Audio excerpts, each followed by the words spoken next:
नमस्कार विद्यार्थी मित्रांनो, गोविंद त्रिभुवन चॅनलमध्ये आपलं सर्वांचं स्वागत आहे.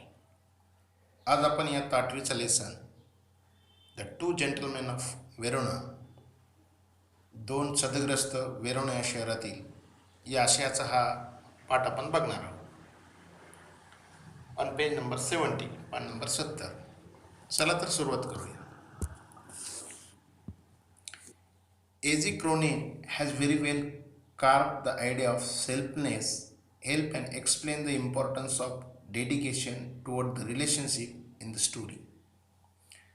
एजी क्रोनिन नावाचा हा लेखक, या लेखकाने या पाठामध्ये निस्वार्थ भावनाने कशा पद्धतीनं मदत केली जाते, समर्पण केले जातं आणि नातं कशा पद्धतीनं जपल्या जातं याची बांधणी, याचं लेखन अत्यंत उत्कृष्ट या पाठामध्ये एजी क्रोनिन या लेखकाने केलेलं आहे.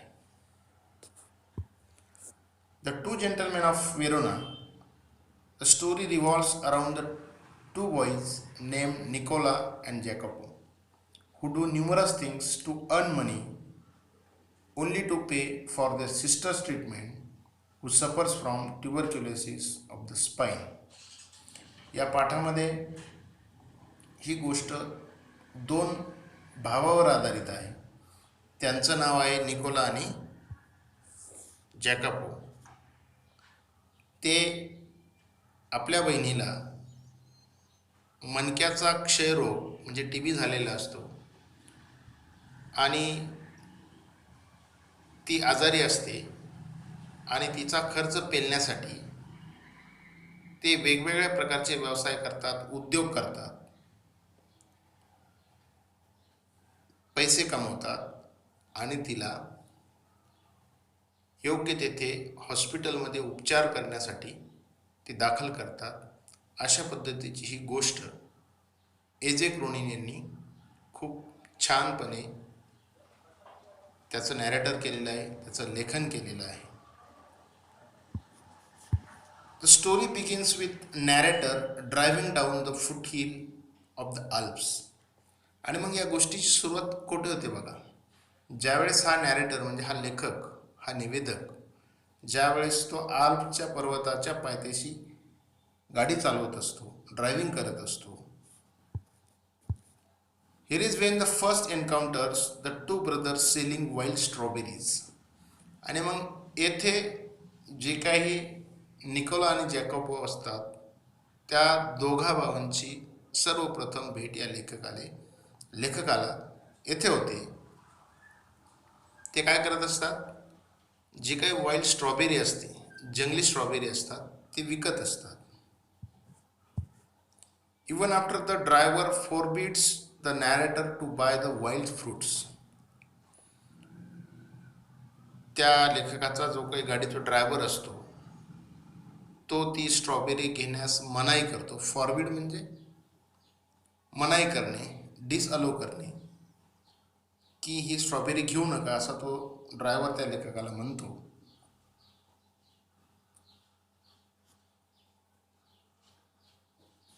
ही buys the biggest basket and drives toward the town. त्या ड्रायव्हरने मनाई करून देखील त्या लेखकाने एक बास्केट स्ट्रॉबेरी तो विकत घेतो आणि पुढच्या शहराला तो निघून जातो. This scene emphasizes on the first step of growing intimacy between narrator and the two boys. हा जो काही प्रसंग त्या लेखकाच्या आणि त्या दोन मुलांच्या मध्ये झाला, या प्रसंगामुळे त्या लेखक आणि दोन्ही भावांच्या मध्ये एक इंटिमेसी तयार झाली, एक भावनिक नातं तयार झालं, एक ऋणानुबंध तयार झाला. Next day the boys are found shining shoes in the public square.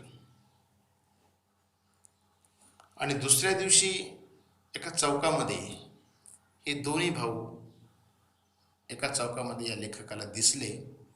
Found shining shoes in the public square. बुटं वगैरे व्यवस्थित चांगले घातलेले या लेखकाला ते पुन्हा दुसऱ्या दिवशी हे दोघं भाऊ दिसले.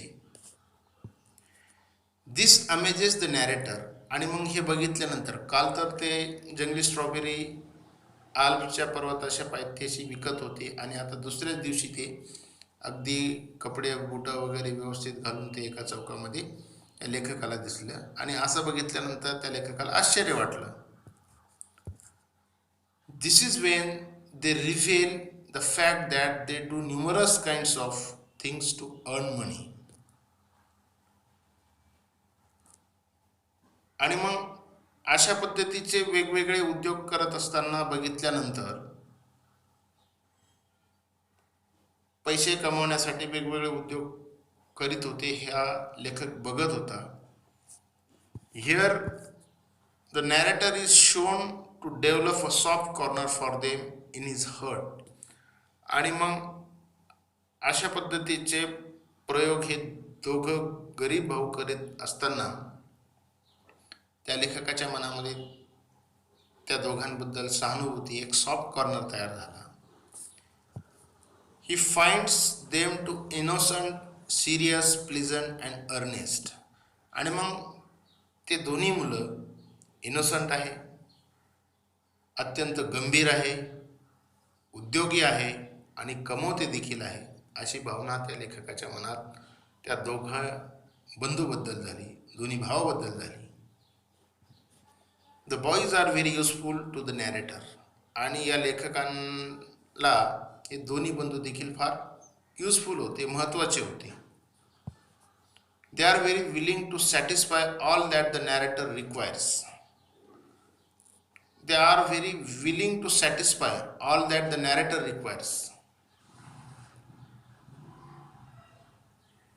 आणि मग हा जो काही लेखक होता त्या लेखकाची देखील इच्छा होती की आपण देखील यांना सॅटिस्फाय करण्यासाठी आपण काही प्रयत्न करूया. करताना देखील त्या लेखकाने त्यांना बघितलं. By the narrator one stormy night, एका वादळी रात्री ते दोघं न्यूजपेपर वाटताना त्या लेखकाने बघितलं. One day when the narrator asks if he can help them in any, they say they will be very grateful if they get a lift to the nearby village Poleta. आणि मग एक दिवस लेखक म्हटला की माझ्याकडून तुम्हाला जेवढी शक्य होईल तेवढी मी माझ्या पद्धतीनं मदत करेल, तुम्हाला माझ्याकडून मदत हवी असेल तर सांगा. आणि मग ते म्हणाले की तुम्ही जर आम्हाला एका जवळच्या गावाला, पोलेटा हे जे काही इथून जवळ गाव आहे त्या गावाला जर तुम्ही आम्हाला सोडलं तर तुमची फार मदत होईल. ही मदत त्या दोन्ही भावांनी या लेखकाकडे मागितली. Although it doesn't come in narrator's way, he asks them there. जरी ते पोलेटा गाव लेखकाच्या रस्त्यात नसलं तरी देखील तो लेखक त्यांना मदत करण्यासाठी तयार झाला. The boy get down in building and ask the narrator to wait in nearby cafe until they return within an hour. ज्यावेळेस हे पोलेटा गावामध्ये पोहोचले त्यावेळेस ते दोघं बंधू एका इमारतीच्या जवळ उतरले आणि उतरल्यानंतर त्या लेखकाला सांगितलं की आम्ही एका तासामध्ये येतो, तोपर्यंत तुम्ही इथं आमची वाट बघा, तुम्ही थांबा. Eagerness lead the narrator to follow the boys up to a place which is actually hospital. आणि मग लेखकाला आश्चर्य वाटलं, लेखकाची उत्सुकता वाढली की अशा एका बिल्डिंग ठिकाणी ते थांबले आणि नेमके कुठे जात आहेत ही उत्सुकता त्या लेखकाची ताणली. आणि लेखक देखील त्यांना फॉलो करायला लागले. जी इमारतीजवळ हे थांबले होते ते ॲक्च्युअली एक हॉस्पिटल होतं. On peeping through a room led by a nurse he realise that boys are talking to a girl who resembles them. आणि मग त्या लेखकाची उत्सुकता ताणल्यानंतर डोकल्यानंतर त्याला एक नर्स दिसली आणि हे जे काही दोन भाऊ बोलत होते ते एका मुलीसोबत, ती मुलगी आणि हे दोन भाऊ यांचे चेहरे हे जवळपास सारखे दिसत होते. He does not feel like intruding and thus ask the nurse the details about the boys. आणि मग त्या लेखकाला आतमध्ये जाणं योग्य वाटलं नाही आणि म्हणून तो लेखक त्या नर्सला विचारत होता. This is when nurse tells him their heart-reading story about their father being killed in a war and their home being destroyed in the war and their sister suffering from the tuberculosis. ज्यावेळेस त्या लेखकाने नर्सला त्या दोघां बंधूबद्दल आणि त्या बहिणीबद्दल विचारलं, त्या मुलीबद्दल विचारलं, त्यावेळेस अत्यंत हृदयद्रावक गोष्ट, हृदयद्रावक इतिहास माहिती त्या नर्सने त्या लेखकाला सांगितली. काय सांगितले की ही त्यांची बहीण आहे आणि तिला ट्युबरक्युलोसिस झालेलं आहे. या कुटुंबाचं छत्र म्हणजे आईवडील देखील युद्धामध्ये वारलेले आहे आणि त्यांचं जे काही घर होतं ते देखील युद्धामध्ये डिस्ट्रॉय झालेलं आहे, नाहीसं झालेलं आहे. The brother live in a shelter and literally starve only so that they can pay for their sister's treatment. आणि मग हे दोघं भाऊ एका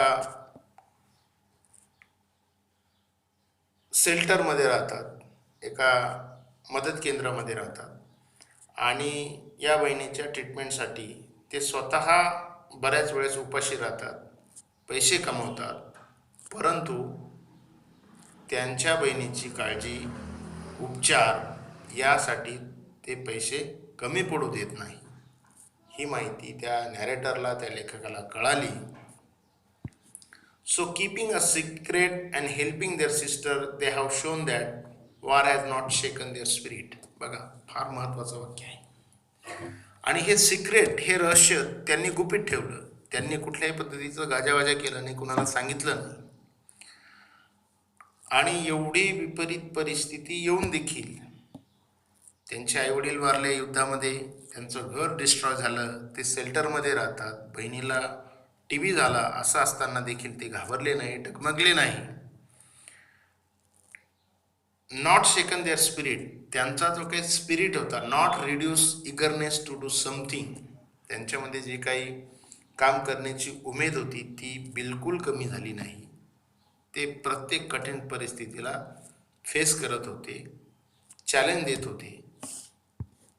दे are noble and gentle and great human beings in their own special yet subtle way.